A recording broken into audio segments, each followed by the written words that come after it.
आपकी डिलीवरी हो चुकी है और अब आप हॉस्पिटल से डिस्चार्ज ले रहे हैं, तो अक्सर ये दिमाग में आता है कि डिस्चार्ज के टाइम पे हम क्या वो इन्फॉर्मेशन लेकर के जाएं ताकि घर जाने पर मदर और बच्चे को कोई दिक्कत नहीं हो, या हम हर छोटी छोटी बात में परेशान नहीं हो, डॉक्टर से कंसल्ट करने की ज़रूरत ना पड़े, या ऐसी कोई इम्पॉर्टेंट बात मिस नहीं कर जाएं, डॉक्टर से कंसल्ट करना ना भूल जाएं, जो कि बाद में मदर या बच्चे की हेल्थ में परेशानी डाल सकती है।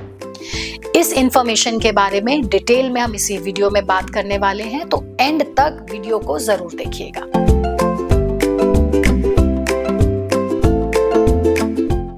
हेलो फ्रेंड्स, मैं हूं doctor Neeraj Pahlajani, infertility and high risk pregnancy expert. Delivery एक ऐसी न्यूज़ है जो एक्साइटमेंट तो देती ही है, साथ में रिस्पॉन्सिबिलिटीज भी देती है। जब तक आप हॉस्पिटल में हैं, चाहे आपने नॉर्मल डिलीवर किया है या सिजेरियन डिलीवरी हुई है, आपके पास डॉक्टर्स हैं, आपके पास नर्सेज हैं जो कि ट्रेंड हैं उन वार्निंग साइंस एंड सिम्टम्स को देखने के लिए जिसमें हमें कुछ एक्शन लेना पड़ता है,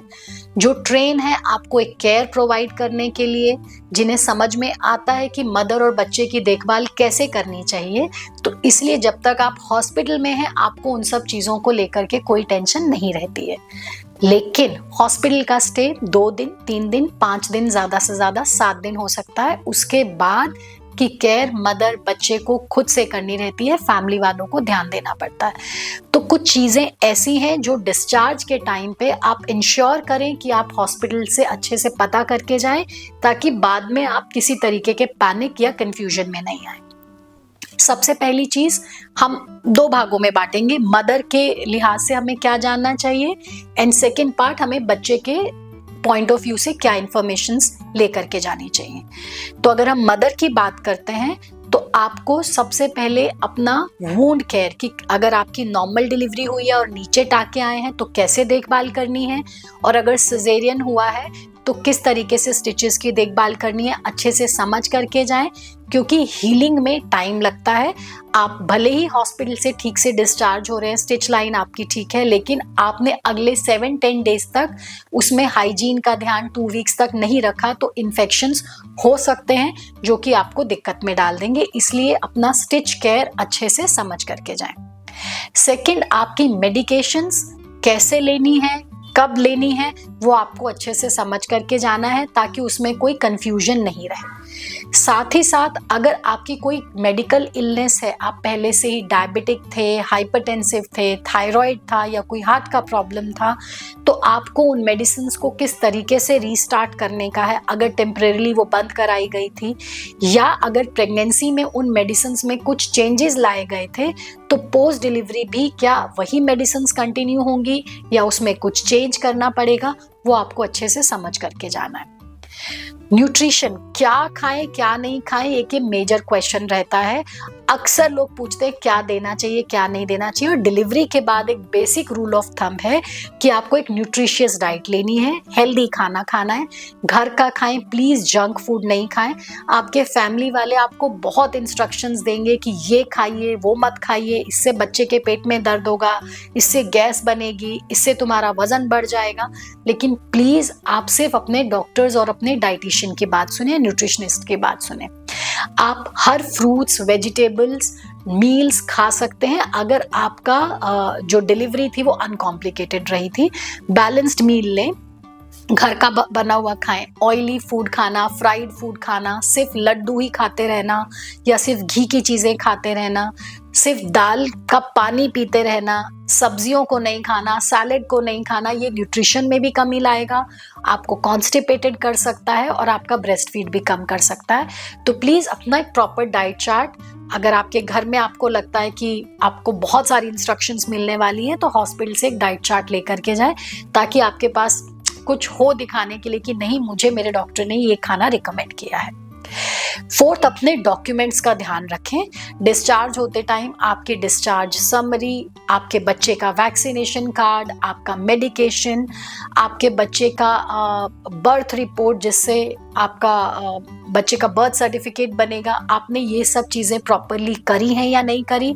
और उसका डॉक्यूमेंट आपने सिक्योर करके रखा है कि नहीं, ये ज़रूर इंश्योर करें। अदरवाइज बाद में आपको बच्चे का बर्थ सर्टिफिकेट बनाने में भी दिक्कत आएगी। वैक्सीनेशन कार्ड अगर आपसे गुम हो जाता है तो आगे किस तरीके से वैक्सीनेशन फॉलो करना है उसमें दिक्कत आएगी। और एक चीज़ जो अक्सर लोग बाद में ध्यान रखते हैं कि हमें बच्चे की कुंडली बनानी है तो टाइम ऑफ बर्थ क्या था, डेट क्या थी, कहीं उसमें कोई कंफ्यूजन नहीं रह जाए, तो आप अपना डिस्चार्ज कार्ड जिसमें ये सब चीज़ें अच्छे से मेंशन होती हैं चेक कर लें और उसे प्रॉपरली सिक्योर करके रखें। कुछ वार्निंग साइंस हैं जिनके बारे में आपको पता होना चाहिए।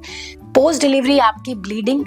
15 दिन, 1 महीना, 1.5 महीना, 2 महीने तक चल सकती है, कभी कम कभी ज़्यादा। लेकिन अगर ये ब्लीडिंग बहुत हैवी हो रही है, आपको चक्कर आ रहे हैं, 2 महीने से ज़्यादा की ब्लीडिंग है, तो आपको इमीडिएटली डॉक्टर से कंसल्ट करना है।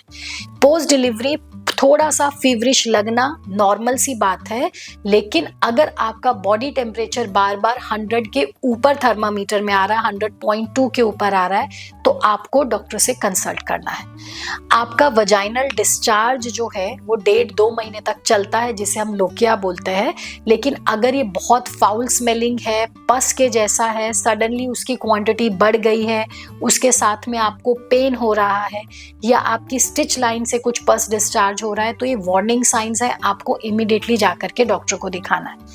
अगर आपको लग रहा है कि आपके ब्रेस्ट हेवी हो रहे हैं, आप बच्चे को प्रॉपरली फीड नहीं करा पा रहे हैं, वहाँ पे ब्रेस्ट में रेडनेस आ गई है, लाल हो गया है, या कुछ गठान जैसा आपको महसूस हो रहा है, तो ये वो वार्निंग साइंस हैं जब इमीडिएटली आपको अपने डॉक्टर के पास जाकर के दिखाना है।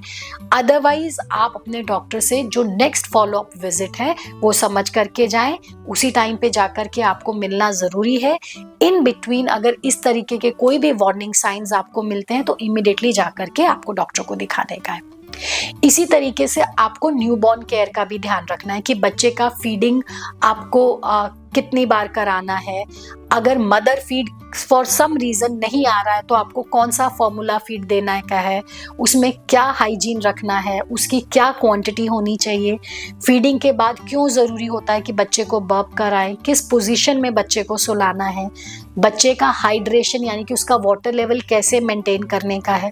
क्या चीज़ें बच्चे को बिल्कुल नहीं देनी है, क्योंकि डिलीवरी के बाद आपको सिर्फ और सिर्फ बच्चे को ब्रेस्ट फीड देने का है। लेकिन अगर ब्रेस्ट फीड कम आ रहा है तो बच्चा डिहाइड्रेशन में जा सकता है, या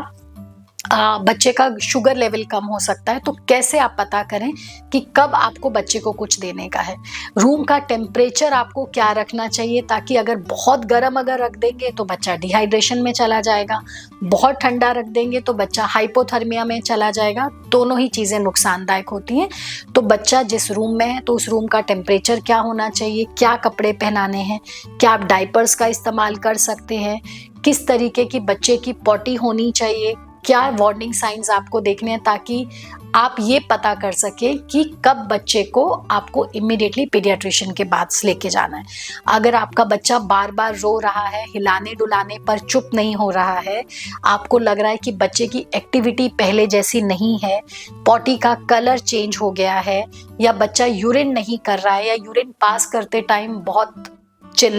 रो रहा है, दर्द हो रहा है उसको, या आपको बच्चा वार्म लगता है, तो ये वो वार्निंग साइंस हैं जब आपको इमीडिएटली हॉस्पिटल जाकर के डॉक्टर से कंसल्ट करने का है। तो आई होप ये इन्फॉर्मेशन सफिशिएंट है वो पोस्ट डिलीवर्ड डिस्चार्ज्ड कपल्स के लिए जो कि कंफ्यूज रहते हैं कि घर में हम लोग क्या सावधानियां रखें।